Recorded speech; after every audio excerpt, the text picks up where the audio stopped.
വലിയ രീതിയിലൊരു റഫ് വെതർക്ക് വന്നു കഴിഞ്ഞാൽ ഇത്രയും വലിയ ഷിപ്പിനെ വരെ അത് നല്ല രീതിയിൽ എഫക്റ്റ് ചെയ്യും. അപ്പോൾ ഇത്രയും ചെറിയൊരു ലൈഫ് ബോട്ടിൻ്റെ കാര്യം ഇപ്പോൾ എടുത്ത് പറയേണ്ടതില്ല. എന്നാൽ കൂടി ഇപ്പോൾ ഒരു എമർജൻസി സിറ്റുവേഷനിൽ നമ്മൾ ലൈഫ് ജാക്കറ്റ് ഇട്ട് മാത്രം വെള്ളത്തിൽ ചാടണമെന്നുണ്ടെങ്കിൽ, ഇപ്പോൾ വെതർ ഭയങ്കര റഫാണെന്നുണ്ടെങ്കിൽ നമ്മൾ ഉപ്പുവെള്ളം കുടിച്ച് മരിച്ചു പോകാനുള്ള ചാൻസ് കൂടുതലാണ്. പക്ഷേ ആ ഒരു ടൈമിൽ ലൈഫ് ബോട്ട് ഉണ്ടെന്നുണ്ടെങ്കിൽ നമുക്ക് കുറച്ചും കൂടി സേഫായിട്ട് അതിനകത്ത് ഇരിക്കാൻ വേണ്ടി പറ്റും. പിന്നെ ഒരുപാട് ദിവസം സർവൈവ് ചെയ്യാൻ വേണ്ടി പറ്റുമോ എന്ന് പറഞ്ഞു കഴിഞ്ഞാൽ നോർമൽ വെതർ കണ്ടീഷൻ ആണെന്നുണ്ടെങ്കിൽ ഓക്കെ. റഫ് വെതർ ആണെന്നുണ്ടെങ്കിൽ ഒരുപാട് ദിവസം അതിനകത്ത് ഇരുന്ന് സർവൈവ് ചെയ്യുക എന്നുള്ളത് കുറച്ച് ഡിഫിക്കൽട്ടാണ്. കുറച്ച് നമുക്ക് ഭാഗ്യവും കൂടി വേണം.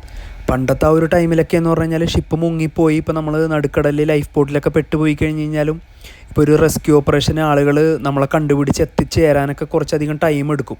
പക്ഷേ ഇപ്പോഴെന്ന് പറഞ്ഞു കഴിഞ്ഞാൽ ടെക്നോളജി കാര്യങ്ങളെല്ലാം വളർന്ന് എത്രയും പെട്ടെന്ന് തന്നെ നമ്മുടെ ഷിപ്പിൽ ഒരുപാട് എക്യുപ്മെൻറ്റ്സ് കാര്യങ്ങളെല്ലാം ഉണ്ട്. അത് ത്രൂ ആ മുങ്ങിയ ലൊക്കേഷൻ കാര്യങ്ങളെല്ലാം പെട്ടെന്ന് അറിയാൻ പറ്റും. റെസ്ക്യൂ ഓപ്പറേഷനുള്ള ആളുകൾ എത്രയും പെട്ടെന്ന് തന്നെ എത്തിച്ചേരുന്നതായിരിക്കും.